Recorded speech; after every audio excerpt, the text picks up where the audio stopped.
Mother's Day.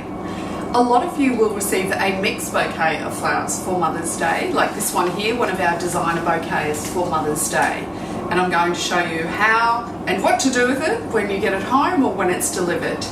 The first thing is a clean, sturdy vase. I cannot emphasize that enough. The other thing too is to get a really good, thick vase. If you find that your vase has little air bubbles in it, I implore you to spend the money and go and get a really good, thick-walled vase. The ones with the air bubbles can break very quickly and suddenly.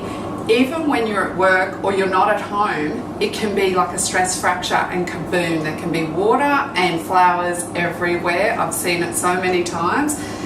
Perfect for dried flowers, no need to throw it out, but I would highly recommend getting a really nice, thick, sturdy bottom vase. This is actually called a sturdy vase, and you can see how thick the glass is at the bottom as well, and really thick walls. Cleanliness is key.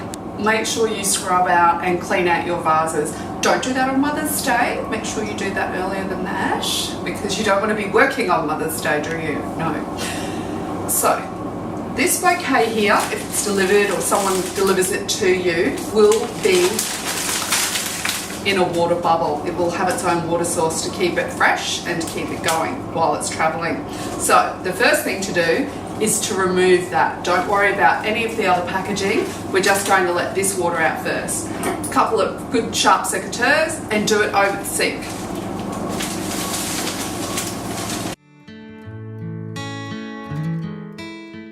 Now, onto the bench, undo the ribboning, and then carefully start to remove the rest of the packaging. You can keep that, it's really good for wrapping.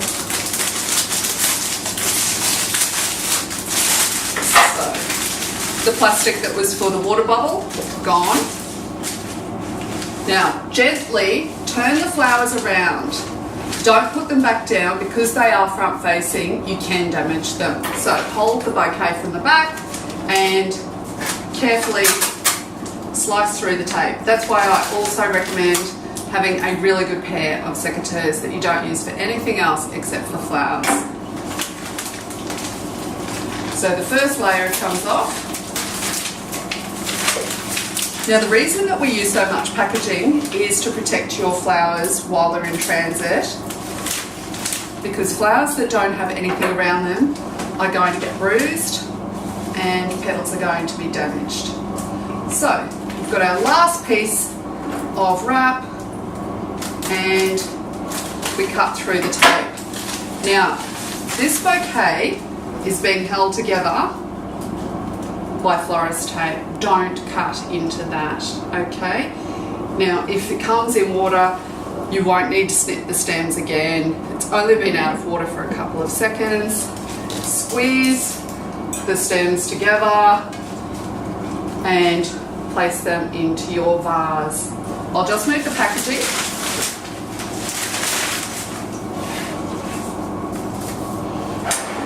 Now, need to do a double check. Is there any foliage in the water? No. Are the stems clean? No. All of that is perfect. Is there enough water? I'd be happy to top this one up a little bit more. So push the bouquet to the side, watering can, like so. Also recommend a mister, whether you've got the heating on or air conditioning especially. I wouldn't leave it near a draft. I wouldn't put it under halogen lights. Just put it somewhere lovely.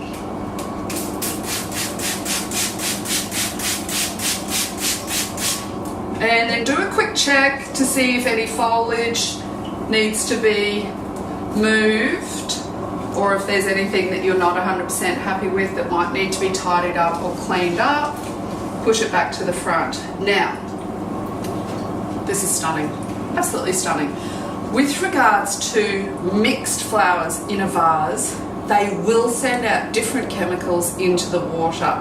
So making sure that you've got the opportunity to keep topping up with fresh water or taking the whole bouquet out and replacing the water. Don't keep the bouquet out of water for a long period of time. If you can take it out and pop it into a bucket of water and then pop it back maybe every 2 to 3 days. Anything that you think is looking a little bit tired, just get in there with the snips and your bouquet should last you at least a week. So, happy Mother's Day and enjoy!